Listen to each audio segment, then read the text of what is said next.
நெல்லை காரையாறு சொரிமுத்து ஐயனார் கோயிலில் இன்று முதல் 6 நாட்கள் பக்தர்கள் தங்க அனுமதி வழங்கப்பட்டு உள்ளதால் அதிகாலை முதலே வாகனங்களில் பக்தர்கள் குவிய தொடங்கியுள்ளனர். கூடுதல் விவரங்களை செய்தியாளர் தங்க சுரேஷ் வழங்க கேட்கலாம். தங்க சுரேஷ், விவரங்களை வழங்கலாம். வணக்கம் விக்னேஷ்.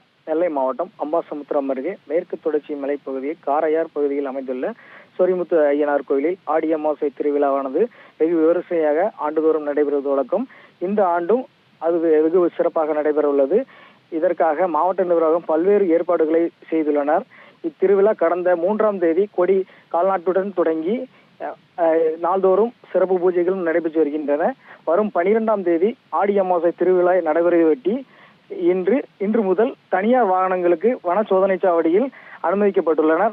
ஆடி அமாவாசை திருவிழாவின் முக்கிய நிகழ்வான பூக்குழி இறங்குதல், கிடா வெட்டுதல், ராஜ தர்பார் உட்பட பாரம்பரிய நிகழ்ச்சிகள் 12, 13 தேதிகள் நடைபெறும். இதையொட்டி திருநெல்வேலி மட்டுமின்றி தென்காசி, தூத்துக்குடி, விருதுநகர் உள்ளிட்ட தென் மாவட்டங்களில் பல்வேறு பகுதிகளிலிருந்தும் ஏராளமான பக்தர்கள் குடும்பத்துடன் காரையார் நோக்கி வரத் தொடங்கினர்.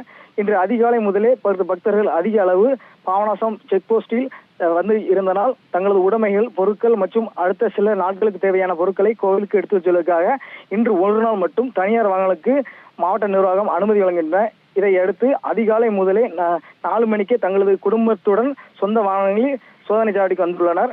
மேலும் சோதனை சாவடிக்கு வந்துள்ள பக்தர்கள் நீண்ட வரிசையில் காத்திருந்து வனத்துறையினர், காவல்துறையினர் ஒவ்வொரு வாகனத்திலும் தீவிர சோதனைகள் மேற்கொண்டு பின்னரே ஒவ்வொரு வாரமாக அனுமதித்தனர். காலை நிலவரப்படி 600க்கும் மேற்பட்ட தனியார் வாகனங்கள் தற்போது சென்று வருகிறது. பாபநாசம் சோதனையில் இதனால் சிறிது நேரம் பரபரப்பான சூழ்நிலை நிலவியது. நாளை முதல் அரசு பேருந்துகள் மட்டுமே இயக்கப்படும் என்று வனத்துறை அறிவித்துள்ளதால் இன்று மட்டும் தனியார் வாகனங்களுக்கு அனுமதி அளித்துள்ளனர். விக்னேஷ், விவரங்களை வழங்கியமைக்கு நன்றி தங்க சுரேஷ். தமிழ் ஜனம் சேனலை சப்ஸ்கிரைப் பண்ணாம பார்த்துட்டு இருந்தீங்கன்னா மறக்காம சப்ஸ்கிரைப் பண்ணிடுங்க.